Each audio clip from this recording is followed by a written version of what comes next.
Bonjour à tous, j'espère que vous allez bien. Alors c'est Pasteur Fina, j'espère que vous passez du bon temps où est-ce que vous êtes et que le Seigneur puisse vous bénir ce matin. Alors c'est encore moi et je reviens dans notre série La discipline des petites choses et je reviens maintenant cet après-midi pour vous parler de la famille. Alors la semaine dernière, dans la vidéo précédente, nous avons discuté sur les 3 priorités les plus importantes.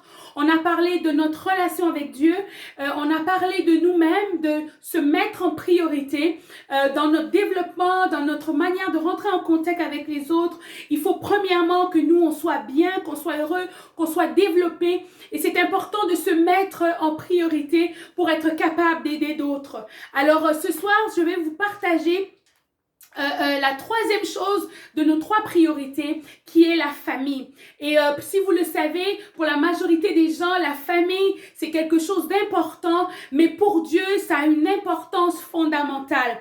Et vous savez, dans l'histoire de la Bible, on parle de beaucoup de familles. On voit beaucoup de familles qui sont représentées. Et la raison pour laquelle on s'attache à la parole de Dieu, qu'on s'attache aux histoires bibliques, c'est parce que c'est des familles comme les nôtres. Alors, c'est très important d'en parler et de le considérer dans le modèle divin, de la manière dont Dieu le voit, pour que nous puissions devenir une famille qui soit une famille qui marche dans la volonté de Dieu, qui marche dans la direction de Dieu et qui est une source de bénédiction pour le monde. Alors c'est très important d'avoir cette vision divine des choses et de ne pas voir nos familles simplement comme l'union de 2 personnes où ils s'unissent dans un mariage, mais de le voir comme une opportunité, comme un mandat qui est donné à la famille de la part de Dieu.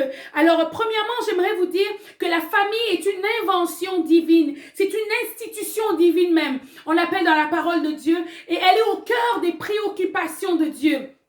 La famille est fondamentale dans le plan de Dieu pour l'humanité. Et d'ailleurs, on le voit lorsque Dieu veut faire quelque chose dans le monde, il prend une famille. Lorsque Dieu voulait emmener sa vision dans le monde, il a pris Abraham, qui est notre père, qui est le père de la foi. Et à travers Abraham, toutes les familles de la terre ont pu avoir la bénédiction de Dieu parce qu'il a choisi d'obéir à Dieu et de fonctionner, lui et sa famille, dans la vision de Dieu. Lorsque Dieu veut faire quelque chose, il prend une famille, il la transforme et il en fait un modèle et une source de bénédiction pour les autres familles. Et la vision de Dieu est vraiment focalisée sur la famille. Et un autre exemple où on peut voir la famille, on voit la famille de Noé dans la Bible, on le voit dans Genèse. On voit la famille de Noé où Dieu choisit un homme, il choisit la famille de Noé et il vient le secourir et il vient en faire une famille type. Et à travers eux, Dieu va repeupler la terre. Dieu va sauver la famille de Noé du déluge pour en faire une source de bénédiction pour d'autres nations. Et d'eux est ressorti des peuples qui sont sortis d'eux après que le déluge a eu. La terre a été rasée par Dieu, mais Dieu s'est gardé une famille avec laquelle il a pu reproduire et multiplier la terre selon sa vision et selon sa pensée. On voit aussi les patriarches dans la Bible. Encore une fois, une famille. On voit Abraham, on voit Isaac, on voit Jacob, on voit Joseph et ça va jusqu'à Jésus. Dieu est un Dieu des familles. Le Dieu d'Abraham, le Dieu que nous servons, aime les familles et il utilise les familles à ses desseins, à son plan. Et on voit aussi dans le Nouveau Testament, on voit la famille de Marie, de Marthe et de Lazare qui était une famille typique dans l'histoire de la Bible, dans la famille de l'histoire de l'Église. Et on voit une famille qui était proche de Jésus. On voit une famille qui avait le cœur de Jésus. On voit Jésus pleurer parce que Lazare est mort et que ses sœurs sont dans la détresse. On voit le cœur d'une famille ici. Et Dieu travaille dans les familles. On voit l'unité de la famille à travers l'histoire de Marie, Marthe et Lazare et la relation particulière que cette famille avait avec Dieu. On voit aussi dans les Actes des Apôtres, on voit l'histoire de Pierre où Pierre a été sauvé. Mais la Bible dit que Jésus guérit la belle-mère de Pierre et ceux de sa maison. Il y a eu un changement radical à partir du moment où Dieu est rentré dans la vie de Pierre. Toute sa famille a pu avoir la grâce de Dieu, la bénédiction de Dieu, même sa belle-mère. Alors Dieu aime les belles-mères. Aujourd'hui, on a une bonne nouvelle. Dieu aime les familles. Il aime pas juste la famille nucléaire, l'homme, la femme et les enfants, mais il aime même les belles familles. Alors c'est très important ce matin. Je sais que peut-être c'est un encouragement pour vous. Dieu ne vous aime pas juste vous. Il aime aussi la belle famille. Et Jésus a guéri la belle-mère de Pierre. dans des circonstances et toute sa famille est venue au Seigneur. D'ailleurs, Dieu s'est présenté à nous dans un rôle de père, dans un rôle de responsabilité. Pas un roi, pas un juge, pas un mercenaire, mais il s'est présenté à nous comme un père. Et il a envoyé Jésus, son fils héritier, ce qu'il aimait le plus. Il l'a envoyé sur la terre pour venir mourir pour chacune de nos vies. Il a envoyé Jésus, ensuite il a envoyé le Saint-Esprit, et les trois sont dans une unité familiale. Ils ont la même vision, ils ont la même pensée. Jésus est venu pour nous sauver et le Saint-Esprit est venu pour nous transformer à l'image du Père, pour que nous puissions lui ressembler et être ses fils et ses filles et avoir son ADN et son identité. Voyez-vous, Dieu aime les familles. Toute l'histoire biblique est fondée sur la famille et c'est tellement important de réaliser que Dieu est notre Père et que les familles sont au cœur des préoccupations de la parole de Dieu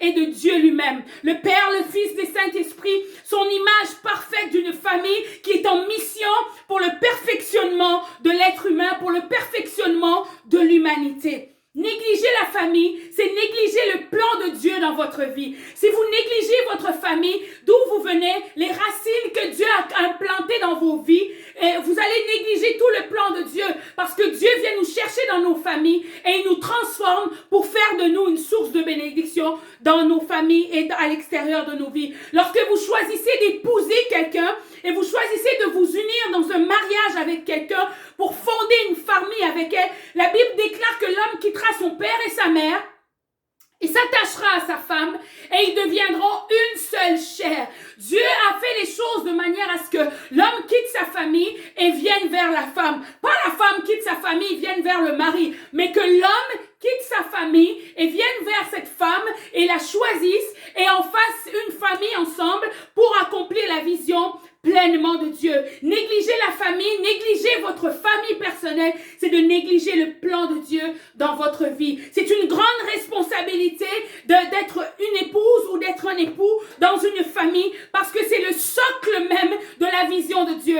À travers les familles, Dieu veut implanter sa vision. Dieu veut implanter sa volonté. Dieu veut en faire un modèle pour l'humanité. La famille est au cœur des préoccupations, mais aussi de la destinée que Dieu a pour votre vie. La famille dont je parle, c'est l'homme et la femme, unis ensemble dans le sens biblique du terme, dans une union pour créer une famille. On n'est pas une famille seulement lorsqu'on a des enfants. On est une famille lorsqu'on a choisi de s'unir à quelqu'un pour devenir quelque chose, pour fonder une famille, et les enfants sont la cerise sur le sundae de cette union qui a été créée. Et lorsque deux personnes s'unissent devant Dieu, le but est de manifester la gloire de Dieu, de manifester l'amour de Dieu. À travers les familles, on grandit. À travers le couple, on grandit. On devient adulte. On devient mature. On apprend des responsabilités. Et lorsque Dieu met quelqu'un dans un couple et dans une famille pour créer quelque chose, Dieu a le mandat de nous transformer. La famille est l'endroit de l'éducation spirituelle, mais aussi une éducation naturelle. C'est à travers la famille, à travers le couple, à travers les choses que nous vivons dans le couple, Dieu nous transforme, il nous étire, il nous transforme. On apprend le pardon, on apprend la réconciliation, on apprend beaucoup des principes qui sont utilisés dans la parole de Dieu pour être une source de bénédiction. Alors si vous êtes dans une famille, si Dieu vous a placé avec un homme, si vous a placé avec une femme, c'est parce que Dieu veut vous faire grandir et vous faire croître. Et cette famille est importante aux yeux de Dieu et il faut que vous le preniez comme une responsabilité, comme un mandat, mais aussi comme une vision beaucoup plus grande que vous-même, que vos propres besoins et que vos propres choses que vous avez dans vos cœurs. C'est une responsabilité qui s'ensuit une grande bénédiction pour pouvoir emmener ce but à bon port. Beaucoup de familles s'unissent, beaucoup de couples s'unissent, mais n'amènent pas l'objectif à bon port, ne l'emmènent pas à la manifestation maximale de ce que Dieu a. Et pour cela, il y a un changement qui doit s'opérer. Dans chacun de nous, dans l'homme comme dans la femme, Dieu transforme, Dieu change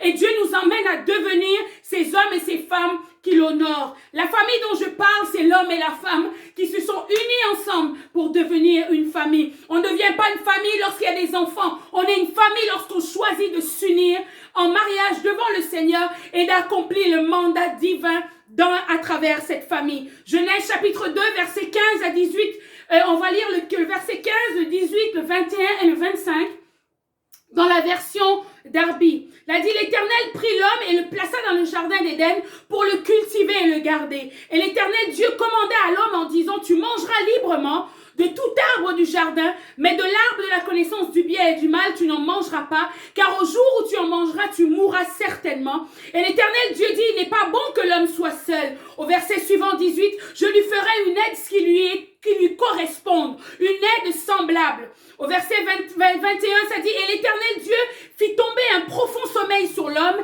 et il dormit, et il prit une de ses côtes, il le ferma, la place avec de la chair, et l'Éternel Dieu forma une femme de la côte qu'il avait pris de l'homme et l'emmena vers l'homme. Et l'homme dit, cette fois-ci, c'est l'os de mes os, la chair de ma chair. Celui-ci sera appelé femme, qui est Isha, parce qu'elle est prise de l'homme Ish.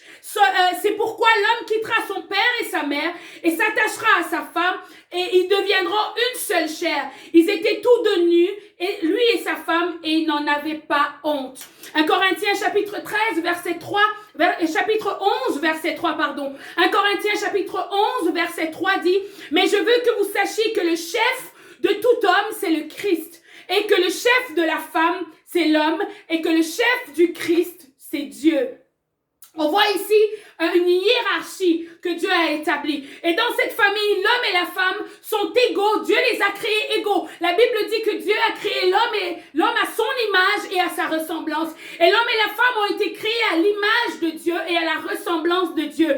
Ça signifie que Dieu a créé l'homme et la femme égaux dans leur identité parce qu'ils ont été créés à l'image et la ressemblance de Dieu, mais il a donné à l'homme et à la femme des rôles différents, des responsabilités différentes. L'homme, il l'a appelé le chef, et la femme, il l'a appelé l'aide semblable. Le mot aide semblable signifie le mot Ezer qui signifie une force égale à l'homme. Ça veut dire que Dieu a placé l'homme et la femme comme des partenaires pour accomplir sa vision. Ils sont de force égale. Dieu a créé l'homme et la femme à son image et à sa ressemblance. Ça veut dire que la force de la femme, la force de l'homme, il les a mis ensemble pour qu'ils puissent accomplir la vision de Dieu dans le jardin. Et le mandat pour eux était de cultiver, faire croître et garder le jardin de Dieu. Il a mis l'homme comme le chef, le responsable. Il a mis la femme comme son partenaire, semblable en force et en puissance, pour qu'ensemble, ils puissent être non seulement ensemble pour travailler, qu'ils ne puissent pas vivre la solitude, parce qu'il a dit, il n'est pas bon que l'homme soit seul, mais que je lui ferai une aide semblable. Ça veut dire que la femme répondait aux besoins de l'homme de ne pas être seul. Elle répond au trou de la solitude de l'homme, mais non seulement ça, mais Dieu lui a donné la force et la capacité semblable à celui de l'homme pour qu'elle puisse le soutenir et l'appuyer dans le mandat que Dieu a mis dans ses mains. Il a mis l'homme comme le chef, le responsable, le gestionnaire, l'intendant, le contremaître du jardin. C'est un rôle de prestige d'être un chef, mais aussi avec une grande autorité, mais aussi une grande pression.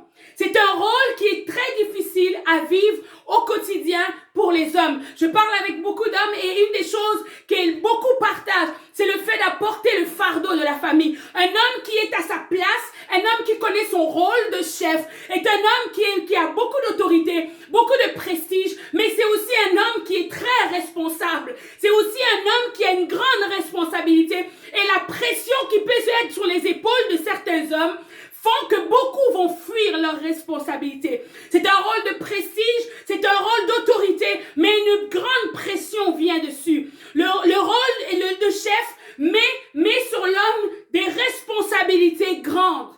Non seulement de veiller sur sa femme, qui est son premier investissement, mais aussi le rend redevable face à la croissance et au développement, non seulement de l'épouse, mais aussi du jardin, mais aussi des enfants. Alors un homme doit veiller sur beaucoup de choses. Et c'est pour ça que Dieu lui a donné une force et une capacité non seulement physique, mais spirituelle pour travailler dans ça. Beaucoup d'hommes ont l'impression qu'ils sont seuls, que Dieu n'est pas avec eux. Mais lorsque Dieu vous a conçu, il a mis en vous la capacité d'opérer et de gouverner et de prendre soin de toutes ces responsabilités réunies. Il n'y a aucun homme sur la terre qui peut dire que Dieu m'a abandonné, la femme que tu m'as donnée, la femme qui est là, la maison, les les enfants, c'est trop. Non, Dieu a mis dans l'homme la capacité de pouvoir, de prendre soin, de veiller sur l'investissement que Dieu lui a donné. Ce rôle de chef le met face à une grande responsabilité, face à un grand poids, et cette responsabilité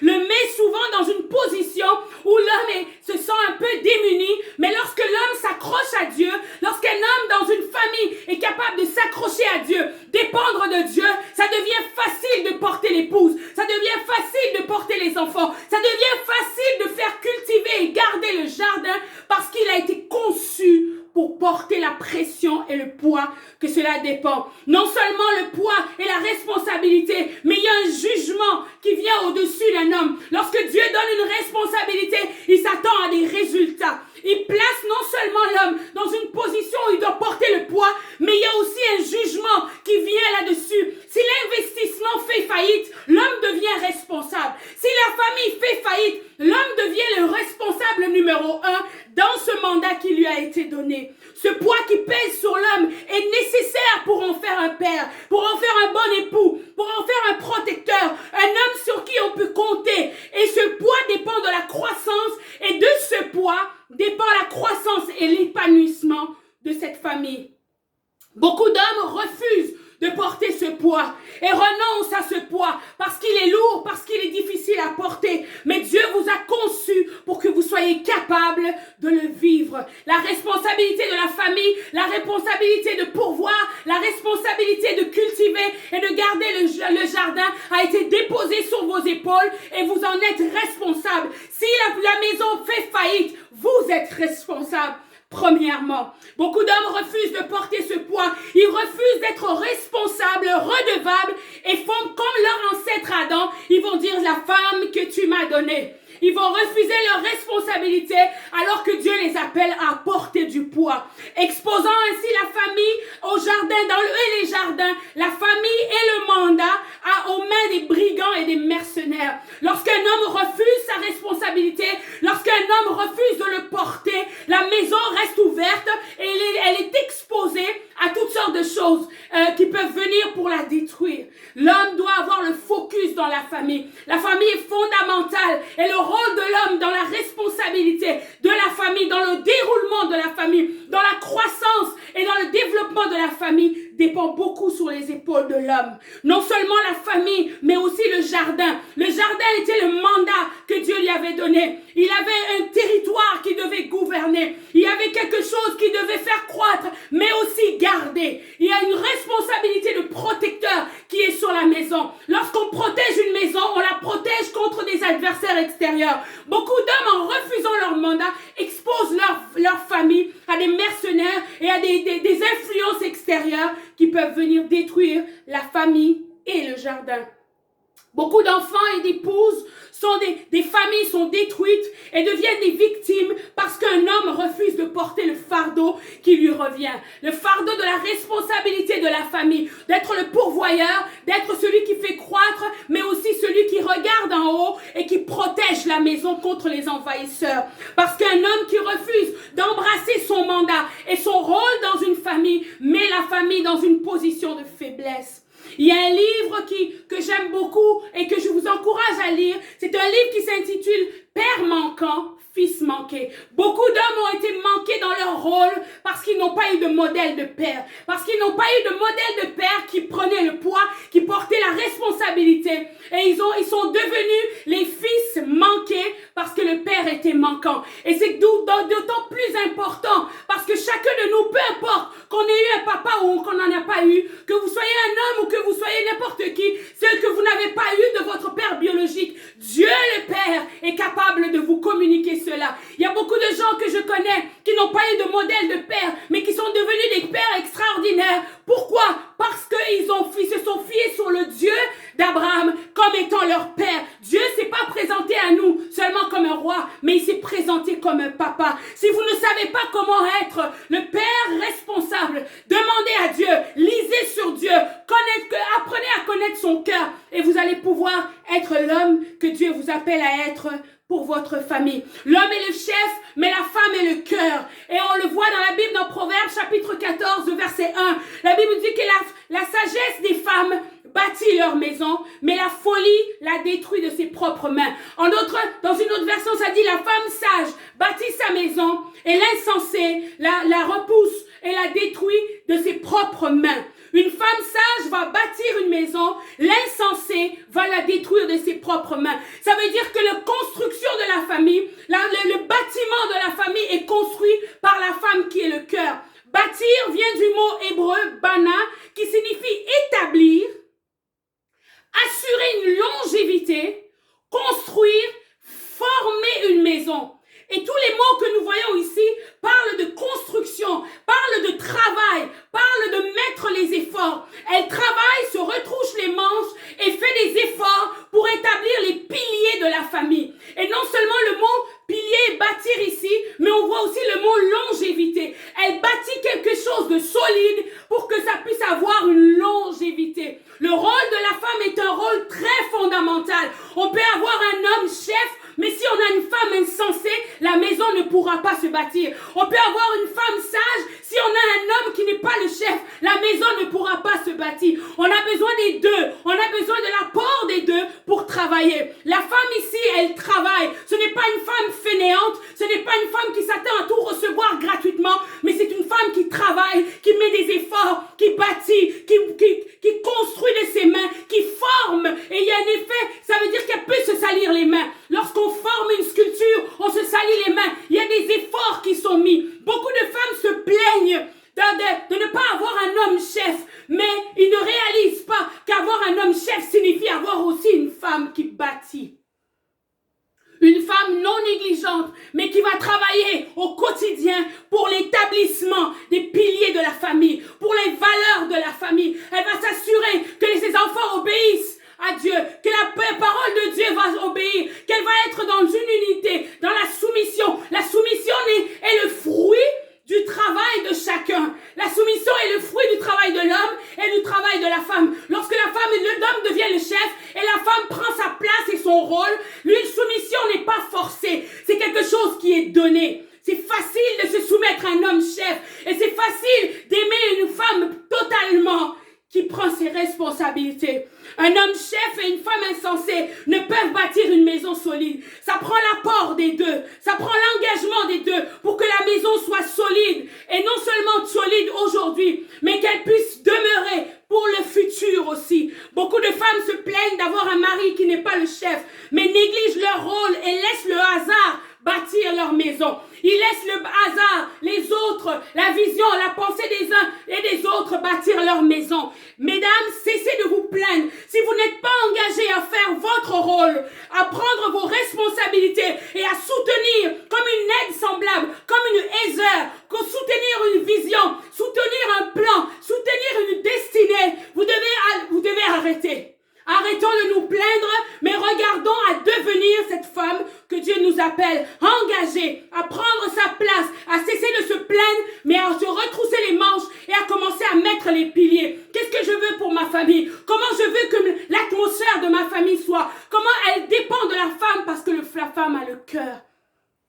La femme voit en périphérique, elle voit à côté, elle est capable de voir à 365 degrés. L'homme voit en hauteur, il est le chef, il est assis sur son trône et il regarde. S'il n'y a personne qui regarde en périphérie, il y a des angles qui vont manquer. Le rôle de la femme est de regarder en périphérie. Qu'est-ce qui pourra empêcher la vision d'avancer? Et le rôle de l'homme est de superviser en hauteur et d'être le visionnaire et de regarder vers l'avant et de protéger la famille. Mais si les deux ne travaillent pas ensemble, la famille n'est pas capable d'être équipée. Je crois que si nous, l'Église aujourd'hui, nous sommes capables de nous remettre en question, en tant que couple, en tant que famille, en tant qu'unité, l'homme et la femme et les enfants, si on est capable de se remettre en question, autant l'homme que la femme, pour se positionner en accord avec la parole de Dieu, ça signifie en ramenant la famille au cœur de nos priorités, au cœur de nos investissements, au cœur de notre vision, au cœur de nos sujets de prière. Comment je peux faire pour rebâtir ma famille? Peu importe si elle a été détruite. Le diable l'a détruite dans le passé. Mais on a une vision de Dieu pour rebâtir les familles. Dieu veut rebâtir parce que la famille est un socle pour l'humanité, est un socle pour le réveil, est un socle pour l'Église. Et si la famille est faible, l'Église devient faible.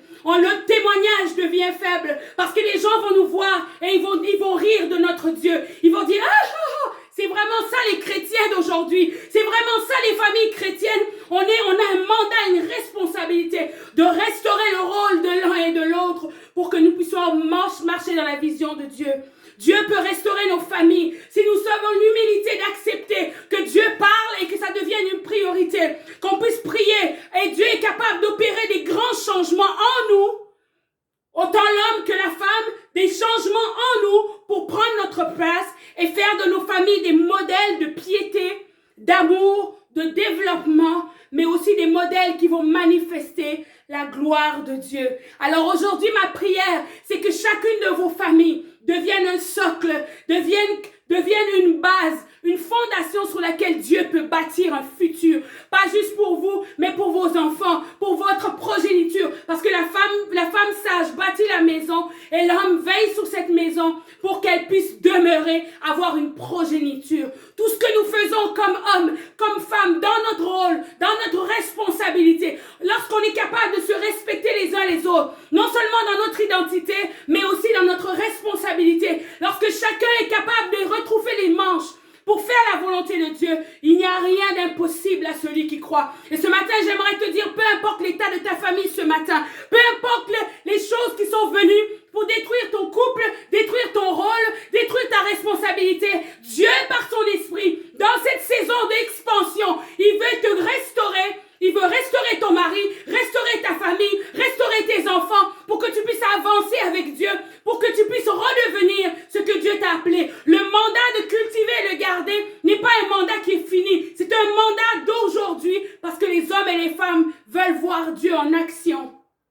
Et ils peuvent le voir s'ils voient ta vie être restaurée. J'aimerais prier pour vous ce matin. Seigneur, je prie, tu es le Dieu des familles. Et ce matin, je prie par la puissance du Saint-Esprit que toutes les familles qui vont écouter ce message ce matin, ils connaissent les versets, Seigneur. Ils peuvent aller les lire. Mais ce matin, ma priorité, c'est qu'ils puissent entendre le cœur de Dieu pour les familles. Seigneur, je prie que tu brises l'orgueil dans l'homme, que tu brises l'orgueil dans la femme. Seigneur, et que tu puisses redonner une vision claire pour le mandat et la responsabilité que Dieu donne aux familles. Seigneur, je prie pour les hommes et les femmes qui ont une vie découragée peut-être, qui ont été découragés par les saisons passées, par les défis, les difficultés, Seigneur. Je prie par la puissance du Saint-Esprit que tu restaures les familles, que tu restaures la vision, que tu restaures l'amour dans les couples, dans les familles, que la vision soit restaurée. Au nom puissant de Jésus, je menace l'orgueil, je menace, Seigneur Dieu, la douleur et la souffrance, Seigneur, qui peut être rentrée comme un objectif, comme un blocage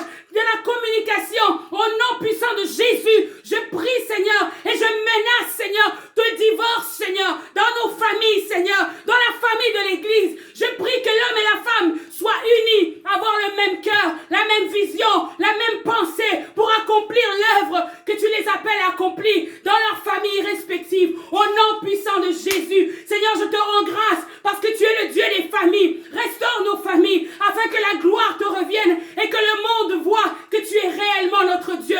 Que dans notre routine de tous les jours, que dans notre vie de tous les jours, qu'on manifeste Dieu à travers nos familles, à travers l'unité, à travers l'amour, à travers le développement et à travers le focus par rapport à la vision des familles. Au nom de Jésus, je prie que quelqu'un soit restauré et qu'une vie soit changée par la puissance du Saint-Esprit.